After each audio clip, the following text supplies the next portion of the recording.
Welcome to This Week in the PNFL. I'm your host, Mark Hill, and along for the ride is Mitch Grawl and Dean Chambers. How you doing, guys?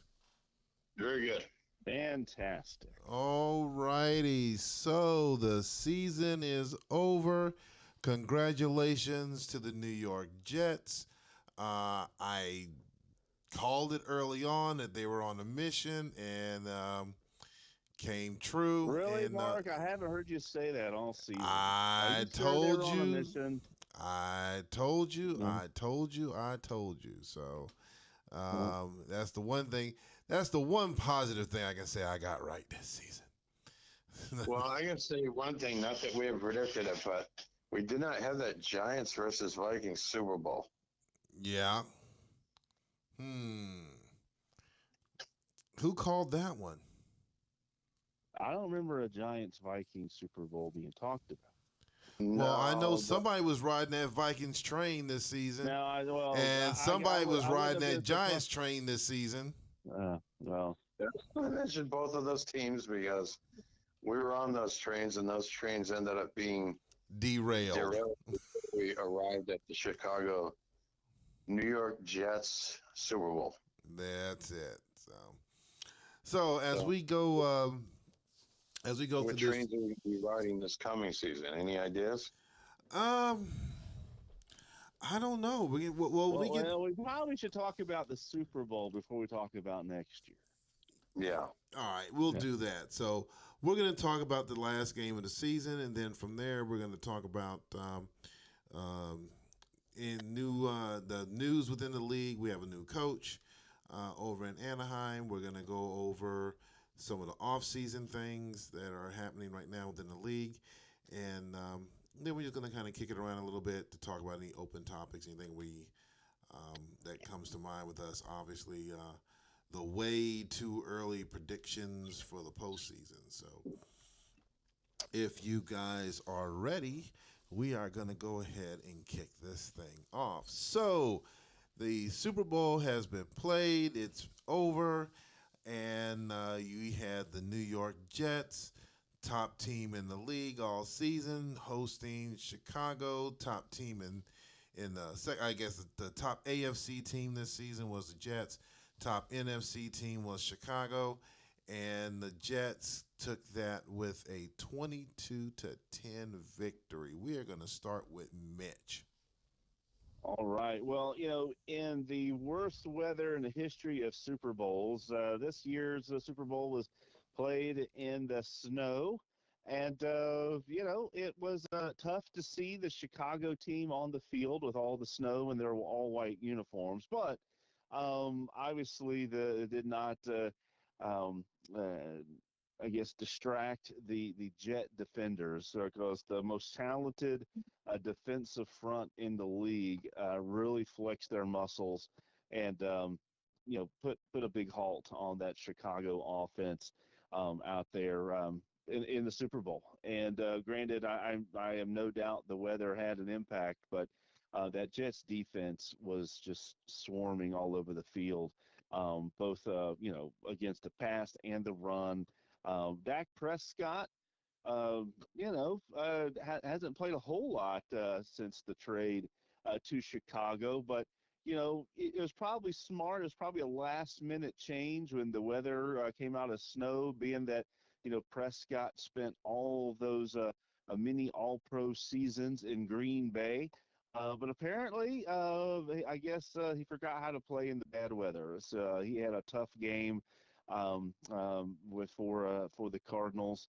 But really, to me, the story was that Jets that defensive front was just absolutely amazing, and kind of continue to prove what they did season long, and that's some other offenses. So I will say what's an interesting stat in this game, particularly because of the bad weather, no turnovers. I know that was one of the questions I put on the weekly poll. Would turnovers have an impact in this game? And a lot of us thought that would make a huge impact, but not a single turnover in this game. The Cardinals did have one fumble, but they recovered it. But other than that, Um, a pretty clean game as far as that goes. But congratulations to the Jets, and I'm sure Chicago will be back again, ready to roll next season. So All right. Dean, what do you have?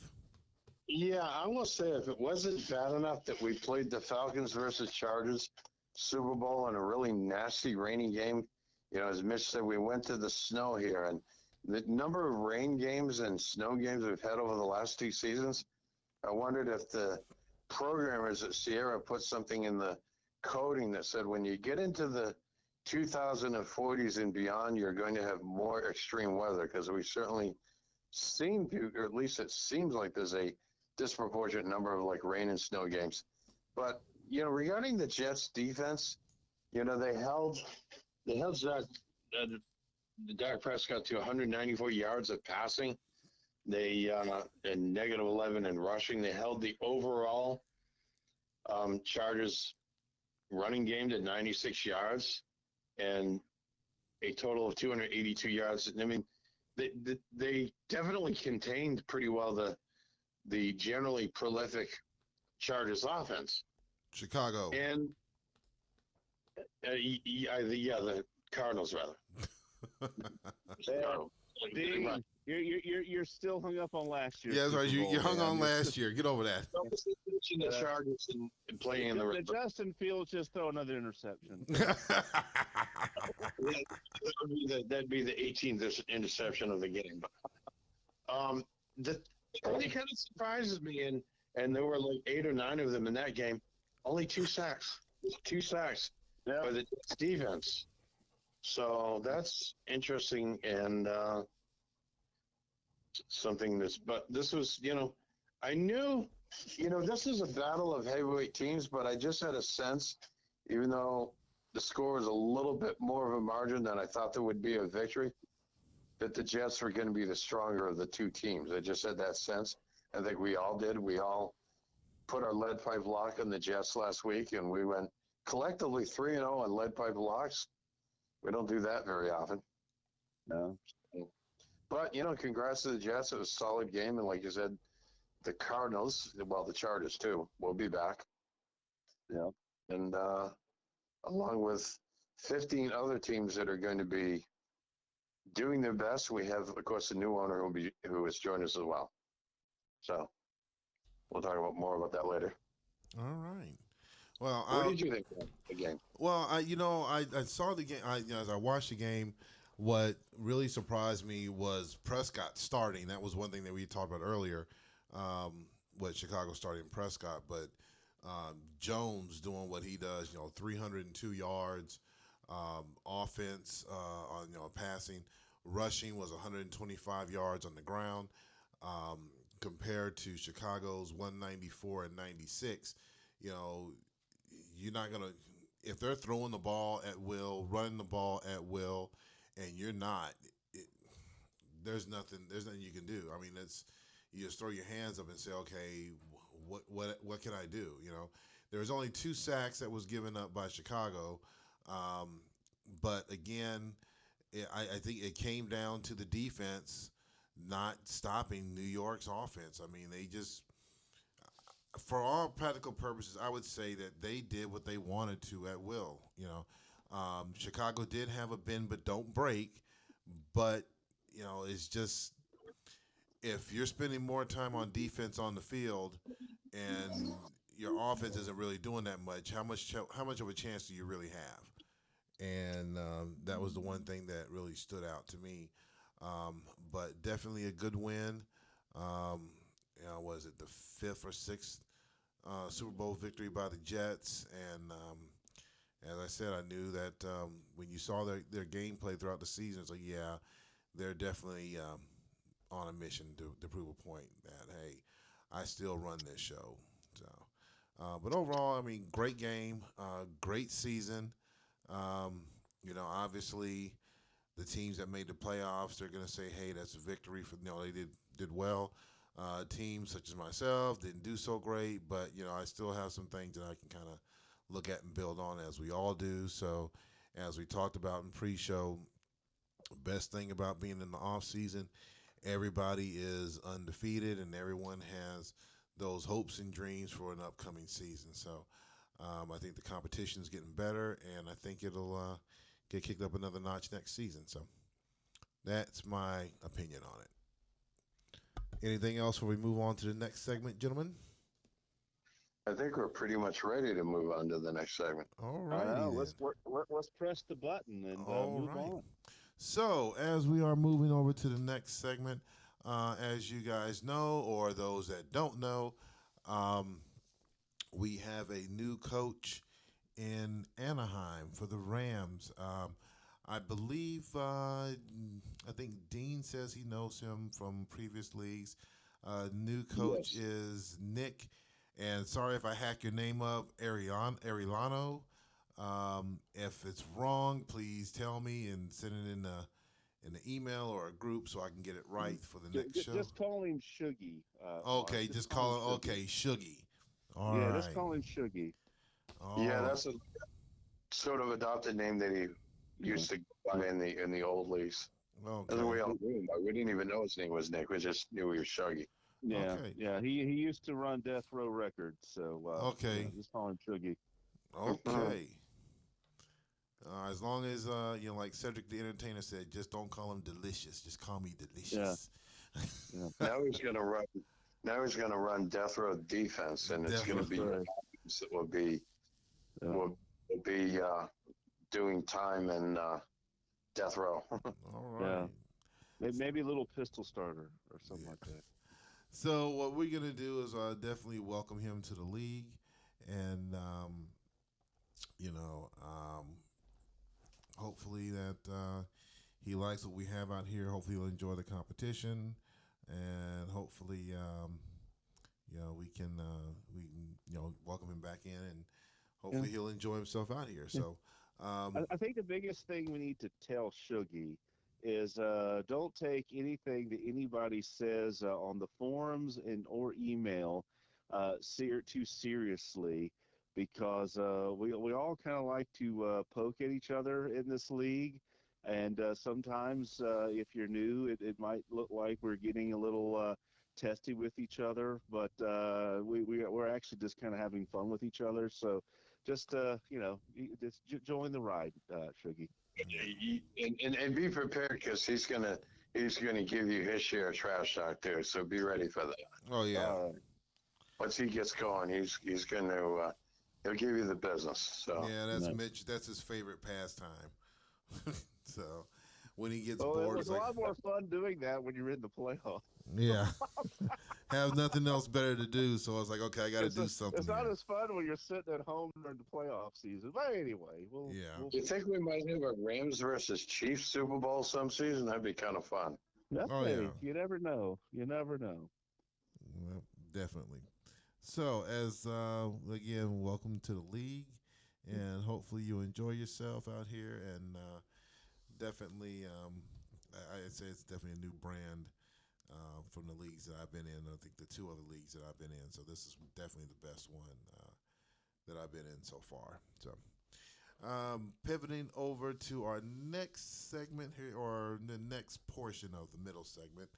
Um, as we were going through and looking at the early draft file and the contract file that's been released, kind of looking at some thoughts, looking at some things as far as what's coming up for the season, some of the players that may be available in free agency, some of the possible players coming up in the draft. So, just want to get your guys' opinion on that from what you've seen from those items. And we're going to start with Dean first. What did you think about the draft and some of the free agents out there? Yeah, I think I've had a chance to start looking at the draft pool, and it's kind of continuing the trend that we've been kind of evolving towards. The ratings are changing a little bit, but it's not too drastic.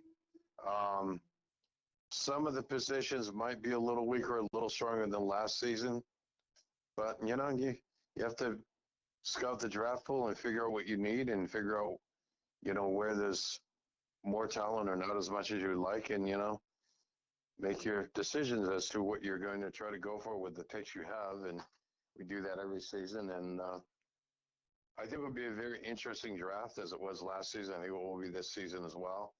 Look and see what which teams do what, and where some of the the better players in the draft pool get drafted, and who goes in the first round and all of that. It'd be interesting. It'd be fun. It always is. All right, Mitch, what do you have on this? Yeah, I mean, I definitely look at the draft pool, but I have not put a ton of analysis yet on my, draft board. That's one of the reasons why I'm, probably acting like a 5 year old on a car trip asking, are we there yet? When it comes to these player cuts and pressing the button. Once we get the button pressed and we get the updated rosters, that's when I'll start really putting together my draft board and comparing the draft pool to the current league players, et cetera. But looking at the draft pool, I think it's pretty solid. I mean, we see. I think there's definitely plenty of talent out there for teams that are trying to, rebuild or stock some players in, but also think it's especially in some key ratings per position, a step in the right direction as far as creating a little bit more differentiation between ratings. Y'all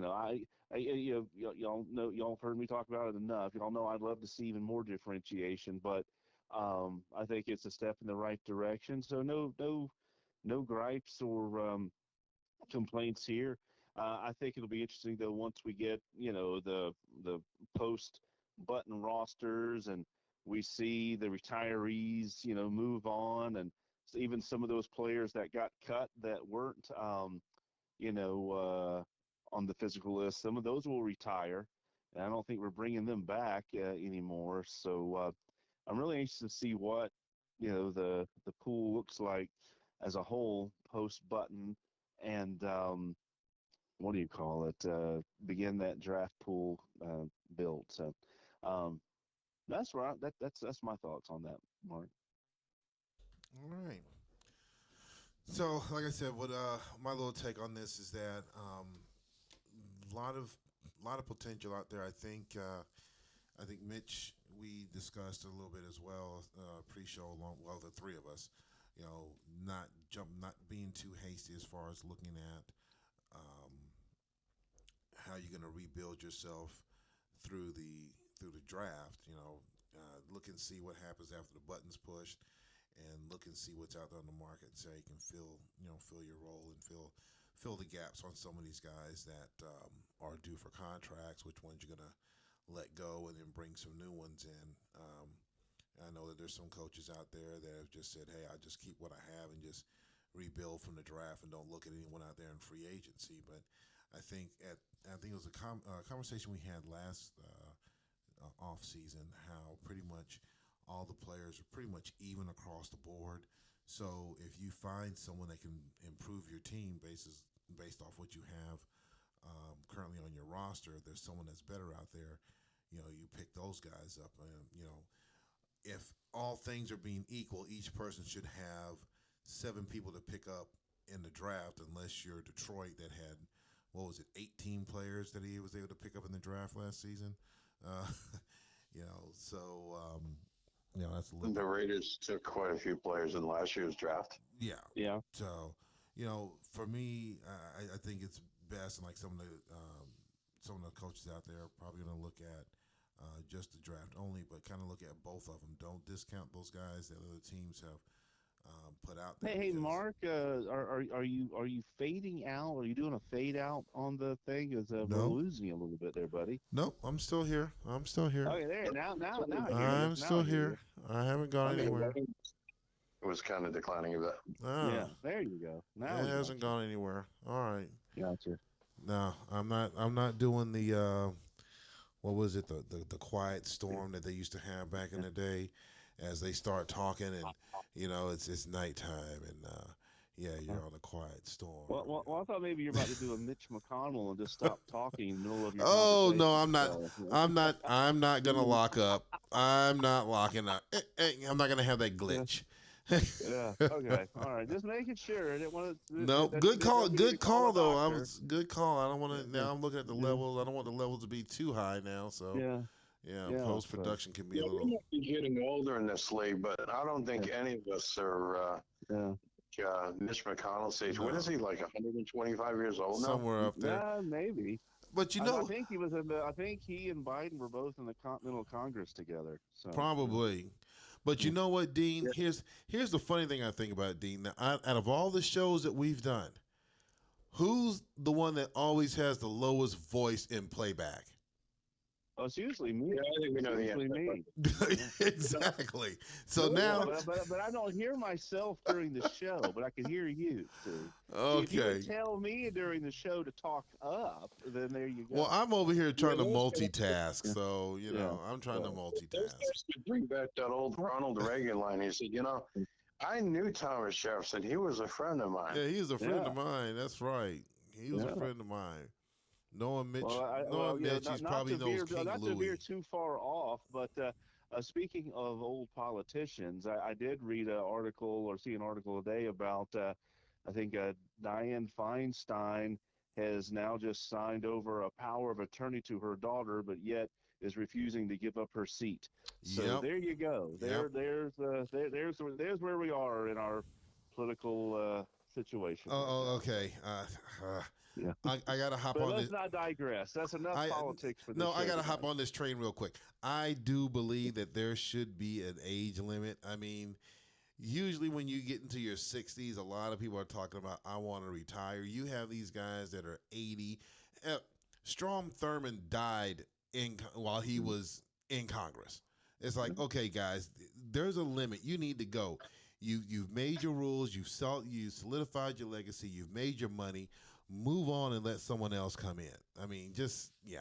Feinstein needs to go. All Well, right, let me hop on my box. age limits, term limits, and if you double your net worth, you need to be investigated. There we go. You know who the Yes. youngest member of Congress is? We know all the ones that are like 150 years old. You don't Isn't know the who the guy youngest from member is? Florida? He's from Yeah, Florida, I Maxwell believe. Frost is like 26 years old. We need more like that. Yeah. Young Yeah, people. yeah. Let's have an entire Gen Z Congress. But we got to Oh, get back to geez. football, though. Well, Yes. then we'll all be sold to China. That's good. Let's do that. Throw some Gen Xers in there. That's We don't care. Uh, yeah. China. We'll This be girl is selling us a China. What are you talking about? Yeah. geez. Okay. We'll set up another channel and we can discuss this. Yeah, I need a safe space now. Yes. Uh, All right. So we're gonna go to. Safe space. I Let's get guess back this to kind of pivots us into our open discussion forum. yeah, that was going to be our topic tonight. Let's talk politics. Yeah, let's talk politics. What do you think about these indictments, Dean? Well, you know what? If we went that route, the topic I would pick, and I don't know if there's any other vets out there, but the one that I would pick is the kid that ran over into North Korea, and yeah, I had a Same conversation with one of my friends about that, and the conversation it's not PG rated. It's a little bit higher than PG, but yeah. I remember one coach who was asked, "What do you think about the execution of your players in the game today?" And he said, "I'm in favor of it." Yeah, there you Yeah. go. Yeah. Oh my goodness. So, open discussion, gentlemen, not non-politics. So, Yes. Okay. we go. Let's see. I started the second one with Dean. I'll start this one off with you, Mitch. So, Yeah. what's on your mind? What do you have going on? Yeah. What are you thinking about? Well, yeah, I was alluding to it a little earlier. I'm really looking forward to getting the post-button rosters out there so I can, at least the way I go about it, really start doing my deep dives into analysis of the draft pool, building out my draft board, looking at, the potential free agents that are going to be available, et cetera. That's the kind of thing I'm looking forward to. The other thing I'm working on, and I know, like I said, I've been probably aggravating some people in the email, so I apologize for that, everybody. But I know a few folks saying, "Hey, work on the PPPs, et cetera." And that is something that I have been working and tweaking on just during the season. Yeah, I'll make adjustments and things, but when you're planning from week to week, you don't, at least, I really don't have the time or take the time to do a full on assessment of where we're at with my, profiles and all that stuff. That's why it would be kind of cool to have a bye week during the season sometimes. Um, but yes, I'm doing that now. And I know that looking to change a few things up in the profile, maybe even have multiple profiles, so some change ups in it just to keep things fresh during the season. But that doesn't that doesn't take forever to do. So I'm really looking forward though to really begin to build that out draft board and deciding if do I want to make any deals or do I want to stick with what I got. I've got I guess my highest draft pick in several seasons, and so I'm trying to figure out. All right, is it yeah.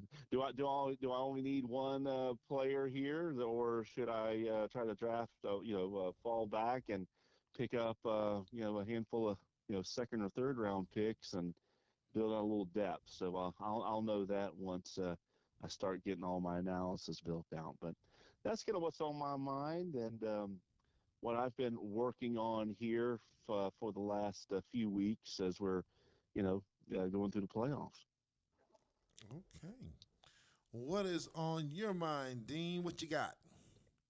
Well, on the coaching side, I'm in the process of kind of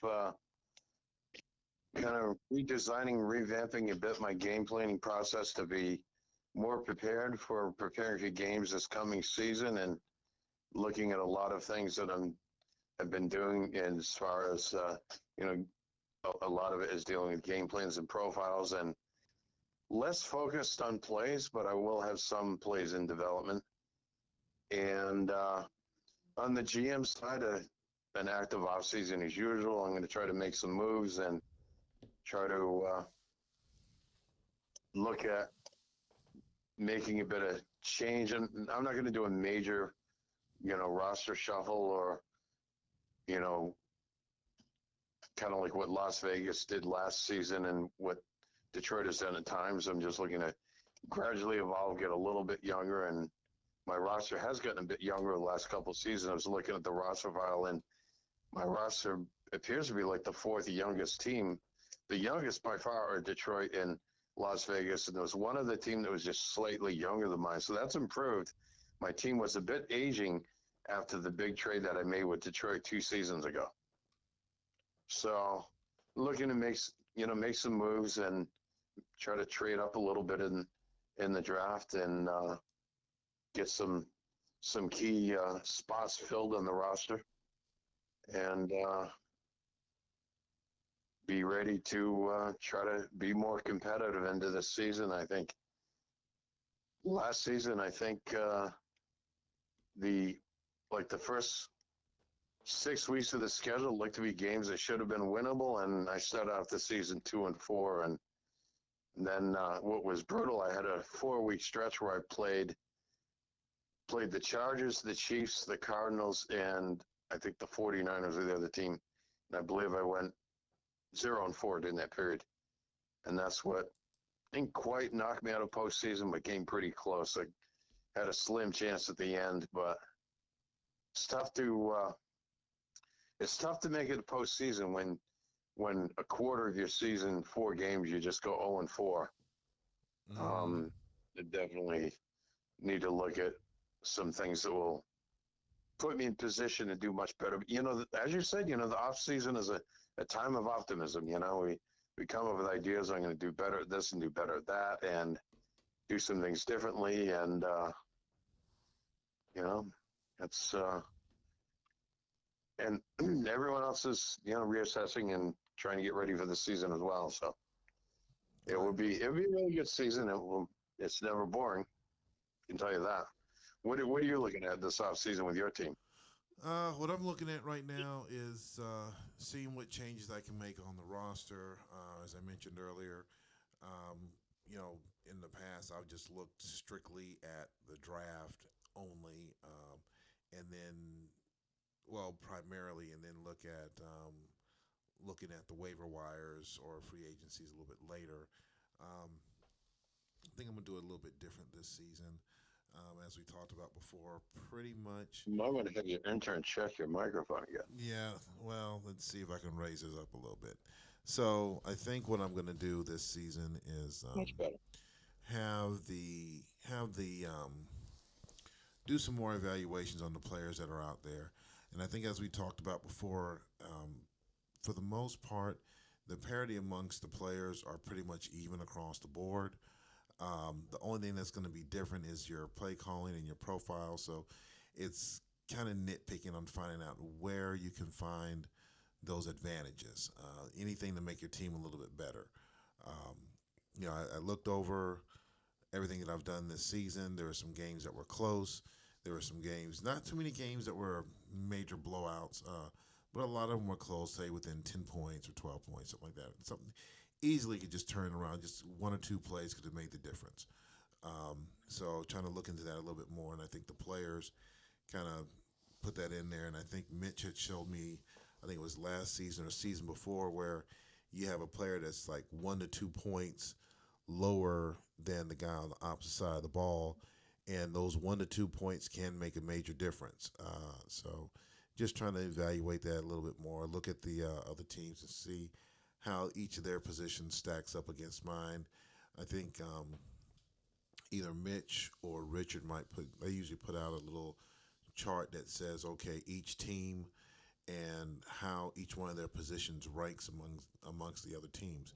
The quarterbacks, the running backs, the offensive linemen, defensive linemen, and see where I stack up among those, and hopefully try to elevate that further up within the rankings and see how that works out for me. So that's the main thing I'm going to be looking at this season or during the off season. I'm So, well, just hey, curious. I want to ask you a quick question. Just in looking back, you and I made a pretty fairly large trade when you traded me the 2 second round picks for the two cornerbacks, and it'd be interesting to see what you think about that. Looking back on that now, how do you think that's worked out for both of us? I think that for I think the players for me, the players worked out well. Where I mean, because they kept me in the game. I think, but what threw me off was my play calling scenarios, and in some cases the play selection. So it wasn't the players. The trade was good. It was just what I did, the scheme that I put those players in. And if I would have put them in a different type of scheme, I think it would have been a much better um, solution or situation than what we ended up putting out on the field this season. So, what did Yeah, you I think think? the trade is usually beneficial for both teams because you received the two cornerbacks, which helped you upgrade that part of your roster. Um, that second round, one of the second round picks that I got from you, I ended up drafting safety Brian Cook, who is a monster player and an important part of my defense. Right. And I have the other second round pick that I'm going to use in this upcoming draft, and I'm pretty sure I'll get a good player with that pick as well. Mm, So I think it's a lot of times you look back on a trade and this discussion of the Jacksonville Jets trade that is why the Jets are on the clock right now, and it's easy. Hindsight is always 2020. It's easy to look back and say, "Wow, that looks like a really bad trade. Why did this person do that?" And I was kind of harsh over Steve trading for Cedric Wilson, the wide receiver from the Jets, and we can all criticize any number of trades, but I was that was a pretty major trade for both of us, and I think it's fair to look at that and say, that's probably one we can look back and say that was good for both teams to make that trade. yep, I agree. I agree with that one. So Um, definitely good call on that. So all I right. think the thing you got to look out for, Mark, is you've only got 38 players signed uh, coming up this season. So your roster will either have a big overhaul, or you're going to have a lot of restructures and re-signings coming up. Yes, I do, and that's one thing I got to look at. And again, as I Mhm. said, I'm looking at both areas and seeing where can I upgrade positions at, make them a little bit better, and that's where you know the truthfully the first season. I look at it as the first season being that off season, how you're going to tool your team, and then you have the second season, which is when we're actually running the games. So, or if you really wanted to put it, you could put 3 seasons in there. The off season stuff, restructuring, setting up. The second season will be your draft. The third season is your actual games. So, and like I said, it's you said it well, Mitch. Last season, everything we're pretty much even across the board. So Yeah. what you got to find that edge everywhere you go. So, and even Yeah, if though you my look at record, mine, right, and even though my record doesn't really show that, oh, they were great, but if you look at the margin of victory in each one of those games that I was in, like you said, 1 or 2 plays could turn the whole thing around. So you just got to right? figure out. If you look at me right now, it's very similar. I have 37 players on contract right now, but there are some plays. Remember, you can use as many as 4 tags, and then you can sign players to contracts with some of your points. And I think Right. I saw we're getting 51 points or 52, something like that. So yeah, I mean, I do intend to sign a lot of those players to contracts and fill some spots to draft picks. And you know, any of the teams that are anywhere between 35 and up players currently on contract shouldn't really have much trouble filling out a roster. I don't know if anyone's that much lower than that. There might be someone who's, let me check one. Giants are at 33, Um, and Mm. Washington's at 33. Yeah. 33, I'm seeing 27 here in the contract file. Yeah. Yeah, Washington, yeah, 30, but Jerry will sign some players and sign a few free agents. He'll be fine. He'll have a decent roster.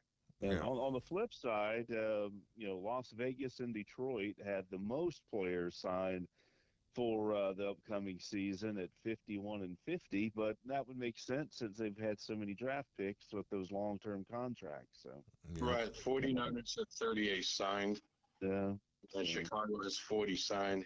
yeah. Anaheim has 35. Let's see, Pittsburgh 37. I would say the mean is probably like 37, 38 among Mhm. teams. Yeah. Hmm. Well, I Sharp. tell you, I was kind of switching topics a little bit. One other thing that I know we were talking about pre-show. I don't know why I didn't bring it up a few minutes ago. Is this play cleanup that is being talked about Oh on the yes, forum, and yes, yes, Charlie is yes. putting out there. So I think that's going to that might have the biggest impact on the upcoming season than anything else, depending on how many plays are changed or deleted, or are we going to be sticking to the rules, or are we going to be I grandfathering think going to be even gone now? So I it'll think be it interesting to even see how that works. because I think we'll even out there's some offensive plays that need to be fixed, and there's some defensive plays that need to be fixed. But I think it's going to be overall beneficial because by getting the plays more consistently compliant with the current rules, I think it will favor innovation and new play design and keeping the play pool fresh because they aren't going to have like 5 or 10 or 15 plays in some of these categories that have an advantage because they have illegal logic that gives them an advantage. That Right. people just continue stuffing in their game plans and not using new plays. So those will, because otherwise, if we let those plays continue in there, everyone's going to use them to gain an advantage, and then that's going to be at the disadvantage of new plays and refreshing the play pool and innovation and creating new plays. And the other thing it also does, and I think maybe Charlie realizes this too, and why he announced it the way he did. Um, it does like 10 or 15 defensive plays that are illegal under the current rules, but people sim games and they put up good stats. People are trying to like do clones and semi-clones of those plays and resubmit them. That happens. Like when the slashing defender plays came in and people saw how effective they were, several teams created their own versions of them. So, you know, Charlie doesn't want to spend any more time than anyone else, bouncing back several plays every week. This play doesn't have 3 men defending line of scrimmage. This play has bump issues. This play is this or that. And because people say, "Oh, that play works," I'll make a variation of it and not realize, yeah, it works because it's illegal. So we clean all this stuff up, then I think people will be more likely to look at creating newer and different play designs and on both sides of the ball. And I think it will just improve the game overall, and it'll be good for all the teams, especially those of us who create new plays, which is why when I look at that, because it'll bring about better balance between offense and defense, and as well not be an impediment to new play design. I think it's good overall for the league. So I think it would be a good thing. And maybe a few plays, you might see, oh, that was your favorite play, and you didn't realize it was illegal, and that's how it worked, and that's going to be changed or it would be gone. But there's always new plays. Yeah, Something gets changed, try to revamp it a bit and resubmit it as a new play, and you can still make it work. yeah, I think that's. I definitely know there's gonna be some people complaining about that. So that's why during this off season, run your sims out there, maybe scrimmage against some other teams, and see how those new plays are, how they're gonna affect you. Because as Charlie put out there, no reason to come up there and try to have a discussion and do an appeal for that change in your play because he's already said it's going to happen. So um, just deal with it and just go with it. So that's going to be real interesting to see what comes about from that. So definitely got to look into that. Before we wrap up the show, one thing that I wanted to talk about, or I wanted to mention early on that we forgot to mention, as you guys see on the screen, we are looking at the overall 2042 season for our predictions and our lead pipe locks for the regular season and for the playoffs. So, starting out for the regular season, uh, I have no idea how the heck this got pulled out. Uh, but for the predictions for the regular season, I ended up with a 93 and 51 overall record. Mitch came in second with a 92 and 52 overall record. One And game difference. Wow. and Dean came in with the 81 and 63 overall record for predicting all the games this season, regular season. For lead Hey, at pipe, least I was something yep, above 500 at least. yep. For the lead pipe locks in the regular season, Mitch and Dean both tied at 9 and 7, and just like my regular season record, I ended up at 6 and 10. So that was our predictions and our um, record for that. So going into the postseason, as you see on the screen, um, for the playoffs. Let's see how I pulled this one off. This cannot be right. Well, yeah, I ended up with a 5-1 record in the postseason. Mitch was 5-1 in the postseason, and Dean was 4-2 in the postseason. Um, lead pipe Still block. pretty good. Yeah, lead. Oh, wait a minute. You know what? I got to correct that. Um, Mitch was. I was 6-1. Mitch was 6-1. Dean was 5-2 because there were 7 games that we had. I didn't add in the Super Bowl. The Super Bowl, yeah. Yep. For the lead pipe locks this season, we all ended up at 3-1 across the board. So did pretty good on that one. I guarantee you that one was the San Francisco Washington game. Yes, it was. Yes, it was. We all lost that one. We predicted Washington, but we did all kind of know that Washington could be beat. Yep. And, well, it's pretty good overall. Yep. Definitely Pretty pretty good good. overall. So, as we are coming to wrap up the show this week, um, any final words that you have over there, Dean? No, I think this is the off season. We're all looking forward to improving what we're doing and trying to be more competitive this season. And that's how it goes. All right. Any final words you got over there, Mitch, before you take us home? Oh man, yeah. Let's get those cuts in so we can press the button. Um, anyway, it another fine season. We'll take about 12 hours off as we wait for the rest of the cuts to come in, and then it'll be time to do one thing, Mark. What's that? Let's get it.